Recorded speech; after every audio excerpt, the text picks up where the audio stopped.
Rising Uttarakhand के मंच पर कांग्रेस के सीनियर लीडर हरीश रावत के भारत में दो भारत होने के बयान पर वो कांग्रेस के ही निशाने पर आ गए हैं। वहीं बीजेपी मानती है कि कांग्रेस की हार की वजह ऐसे ही बेतुका बयान है।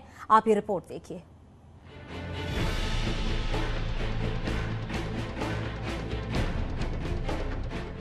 जो दो भारत कहते हैं कभी कभी, एक इंडिया और एक भारत। इंडिया तो सरकार के तामझाम के साथ है पूरा, और जो भारत है वो राहुल गांधी जी के साथ सड़कों पर दिखाई दे रहा है। जो गरीब भारत है, आकांक्षी भारत है। राइजिंग उत्तराखंड के मंच पर पूर्व मुख्यमंत्री हरीश रावत ने यह बयान क्या दिया, वो कांग्रेस के ही निशाने पर आ गए। कांग्रेस विधायक प्रीतम सिंह कहते हैं भारत तो एक ही है और हरीश रावत किस संदर्भ में क्या कहे जाएं ये वो ही जानते हैं, लेकिन भारत एक है और एक ही रहेगा।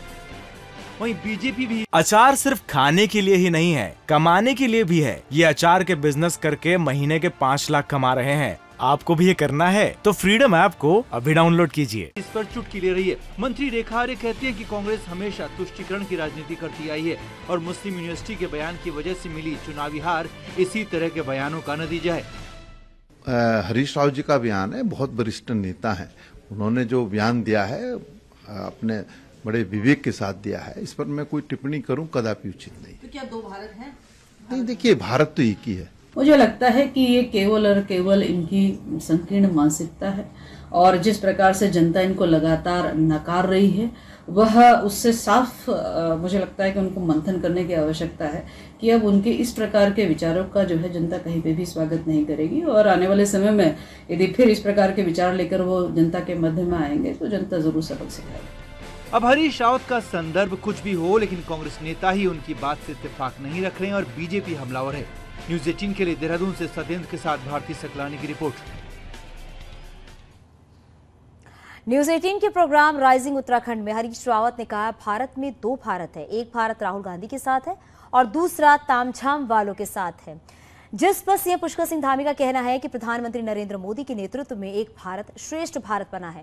कश्मीर से लेकर कन्याकुमारी तक एक भारत है। उन्होंने कहा है कि एक समय था जब भारत के अंदर 2 संविधान चलते थे, जिसको समाप्त करने का काम प्रधानमंत्री नरेंद्र मोदी ने किया है। उन्होंने कहा कि जो लोग इस तरह की बातें कर रहे हैं उनको केवल सत्ता में रहते हुए ही तुष्टीकरण करने का ही काम किया है।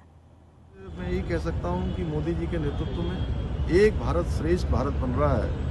कश्मीर से लेकर कन्याकुमारी तक भारत एक है। एक समय था कि देश के अंदर 2 विधान चलते थे, 2 संविधान चलते थे, 2 प्रधान चलते थे और 2 निशान चलते थे।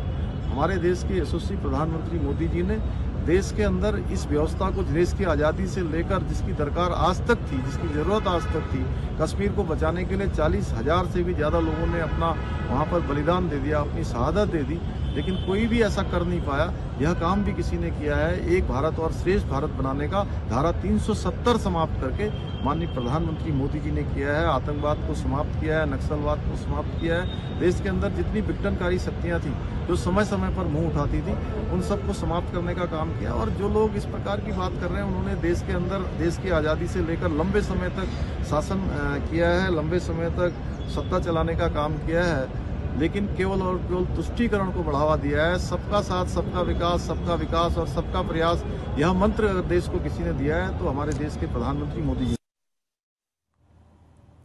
बर्फबारी और लगातार बढ़ती ठंड ने जोशीमठ आपदा पीड़ितों के लिए मुश्किलें जो है वो खड़ी कर दी हैं। ऐसे में स्वास्थ्य सेवाओं को दुरुस्त करना सरकार की प्राथमिकता है। स्वास्थ्य मंत्री धन सिंह रावत का कहना है कि सरकार ने जोशीमठ में स्वास्थ्य सेवाओं को दुरुस्त कर दिया है। स्वास्थ्य विभाग की 6 टीम जोशीमठ में काम कर रही है और किसी भी तरह की कोताही बरती नहीं जा रही। जोशीमठ में मैं 5 दिन रहा हूँ और वहाँ पे 2 दिन हमने स्वास्थ्य मेले लगाए हैं। हर आदमी का इलाज वहाँ पे हम फ्री कर रहे हैं, दवाइयाँ फ्री दे रहे हैं। घर घर तक हमारे डॉक्टरों की टीम वहाँ पे जा रही है। 6 टीमें हमने वहाँ पे लगा रखी हैं और लोग बहुत खुश हैं कि सरकार ने जिस हिसाब से जोशीमठ के लोगों का साथ दिया है, मुझे लगता है कि एक बार अगर आप भी जाओगे तो लोग बहुत खुश हैं कि सरकार हमारे साथ खड़ी है।